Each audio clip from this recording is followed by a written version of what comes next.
Today is the day na matutupad na isa sa mga pangarap ko noon at ito na nga. What's up mga peeps? Kumusta kayo? By the way, I'm with my friends from event industry in Zamboanga Peninsula. We are going to Manila to attend the WSAP Second International Awards Night and to receive awards as top event suppliers in the country. So ito, while waiting, scroll lang kami.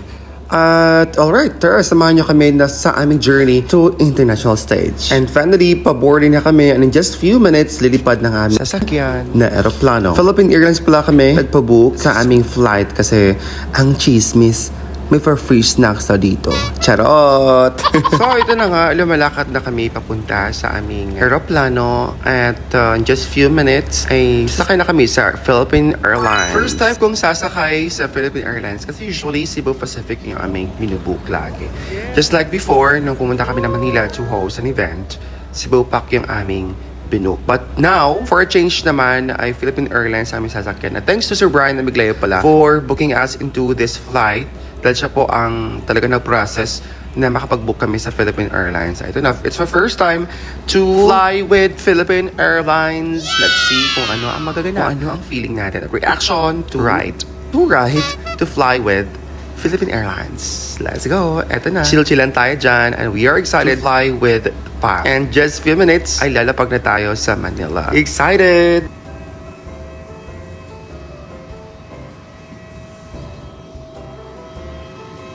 Tamang chill lang tayo dyan kasi medyo kinakabahan pa rin ako pag sumasakay ng aeroplano kasi sa mga balita ngayon nakakasad talaga yung mga nangyayaring hindi maganda sa mga transportation natin today.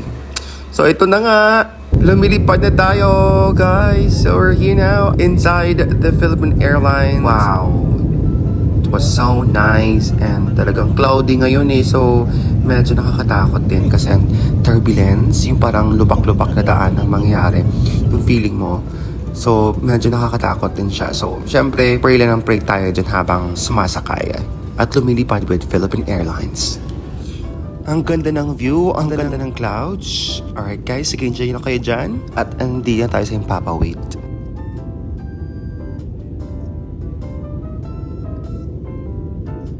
And after more than an hour, finally, andito na tayo sa Luzon area. Kitang-kita natin kung gaano kaliwanag ang Luzon dito sa Impapawid. Grabe. Ganda. And finally, nakalapag na kami dito sa NAIA. Thank you Lord at safe yung travel namin. Thank you so much. At eto na, we're going to our luggage area para kukunin ang aming mga kagamitang barangay para makapag-dinner na kami kasi medyo gutom na rin kasi dumating kami mga 7 o'clock plus na ng gabi. So, eto na nga, we're going there na at samahan nyo kami guys. Nalilibutin ang Manila. Char lang, laki na Manila. Hindi ko kaya malibot yan. So ito na ang laki na NAIA. Kaya medyo nag-hiking society muna tayo dito papunta sa luggage area. Medyo malayo pa ang ating luggage area kasi alam naman NAIA ang laki-laki ng NAIA. So, pagkatapos namin mag-check-in sa hotel, at ito hindi ko na-video kanina, pupunta kami ngayon sa unang lugar na pupuntahan namin doon sa Manila, ang BGC! Ang chismis kasi maganda dito sa BGC. Ang dami nagbaviral ng mga vlog dito ng mga vloggers from Manila. So, kaya puntaan natin para makita natin kung gaano kaganda ang BGC ngayon. Ang dami ng mga infrastructures at ibang mga buildings at maraming establishments na nakapalibot sa BGC. Ito yung lugar na talagang daming tao at daming mga nightlife dito. Let's go!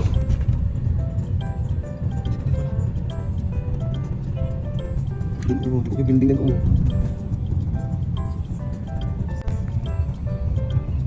Sa ganito oras po wala naman kasi ito.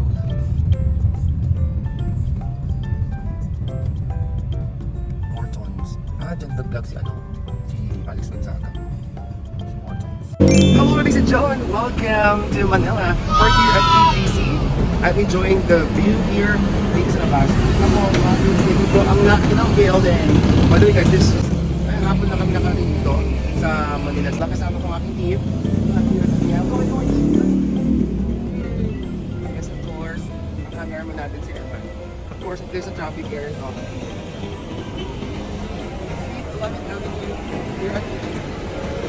Let's go. Samahan kami na mag-aala dito sa BGC. First time here in BGC. Let's go.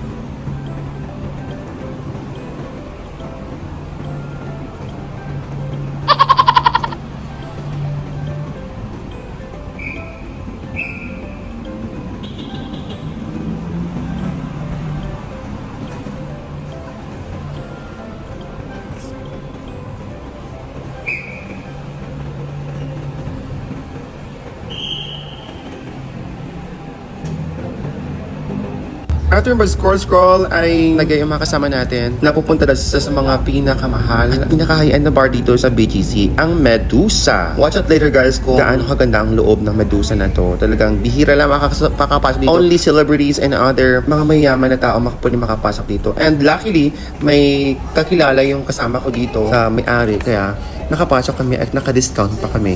My God! Ang mahal ng mga inumin dito. The inside of this. Ooh, grabe, pero once in lifetime experience ito, kaya lubos-lubos na namin. So here we go. At sa hindi naasang pangyayari, nakita namin na isang mga celebrities ng GMA, I think si James Blanco, at ang vlogger from Davao City na si Bite King. Woo! Grabe, thank you.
Nilubos-lubos na namin to kasi bira na kami nakapunta ng Manila. At since bukas pa naman yung awards night, so chill-chill muna kami at sayang naman natin na kami. So let's go! Party-party muna tayo! Woohoo! With Team Zamboanga Peninsula.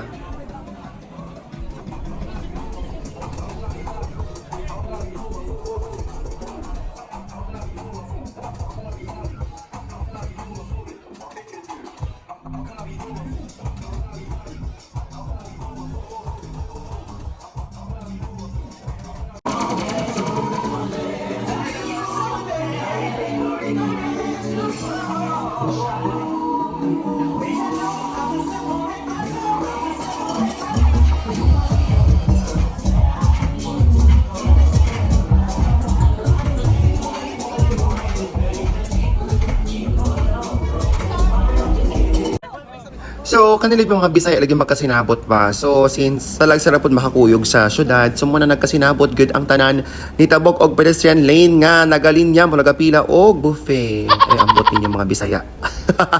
Let's go! Enjoy na tayo tonight. Come on with Team Zamboanga Peninsula Event Suppliers. Correct. See you sa part 2. Bye!